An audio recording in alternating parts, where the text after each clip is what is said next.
Ahoj, otec. Ahoj, Juraj, konečne. Už si na letisku? Pošlem po teba auto, chceš? Nie som v štátoch. Na ten let som nešiel. To nemyslíš vážne. Prosím ťa, sadne na prvé lietadlo a poď domov, tú akciu musíš stihnúť. Nestihnem to, prepáč. Poznám, čo je pre teba dôležité. O 3 dni sa na tú chuderu aj tak vykašľaš. Alebo sa zasnúbiš a potom sa na ňu vykašľaš. Teraz to je iné. Vždy je to iné. Prosím ťa. Vieš čo, to hovor tej chudinke, čo tam spí vedľa teba a nie mne. Sadni na prvé lietadlo a poď domov. Už som sa rozhodol. Ahoj. Juraj, počúvaj ma. Juraj!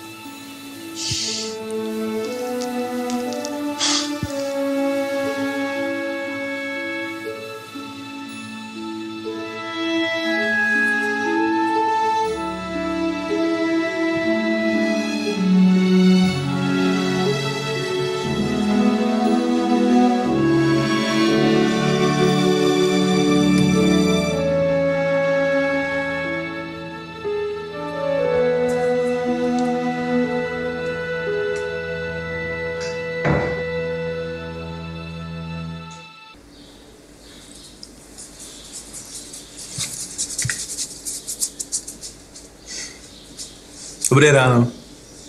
Dobré.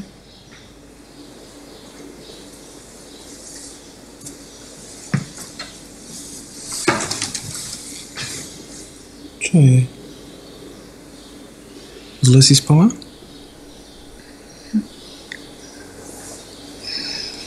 Počula som tvoj rozhovor s otcom. To nebol rozhovor. To boli 2 monológy, ktoré sa nepretínajú. Zmeškáš dôležitú akciu. Nie je to dobrý pocit, keď viem, že kvôli mne si vyrábaš problémy. Klinika to prežije. Utrpí len otcovo ego. Nebude sa môcť predvádzať tým, čo z mňa vychoval. Aj tak. Pozri, tak možno otec konečne pochopí, že sa viem rozhodovať sám za seba.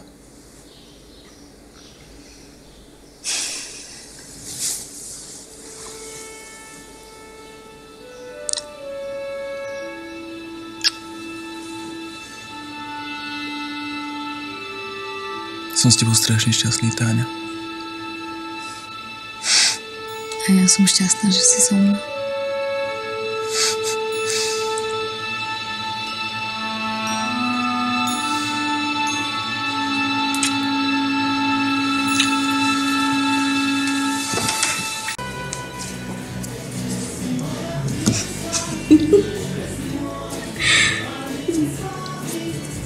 Čo ti je smiešne? Ako ti to ide? Hej? Však ale toto nie je robota pre chlapa. Pozri, ja už som vytrenovaná, ja to robím skoro každý deň. Hej.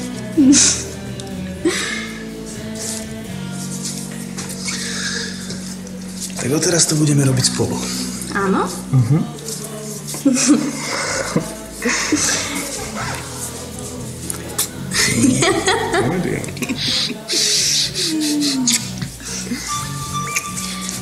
To je môj.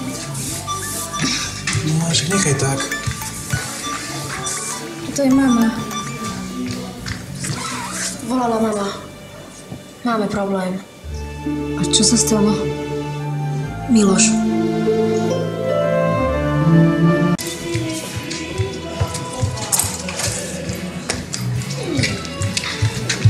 No, dobre, že idete.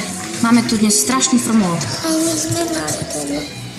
Pomôžeš mi v kuchyni? Budem potrebovať tvoju pomoc. Môžem sa na teba spoľahnúť? Áno, a pôjde aj Duško? Duško by sa pri praclíkoch nudil. Ale tak cesto už máme hotové. A budem to vedieť? Pri najhoršom to nebude vyzerať ako praclík. Poď. A ty čo, ako ťa zabavíme? Netreba. Až aj veľký. Pôjdeme sa kúpať? Chcem byť sám. Duško. Táňa, nechaj ho. On to zvládne. Prepáč, že ťa zaťažujem našimi problémami.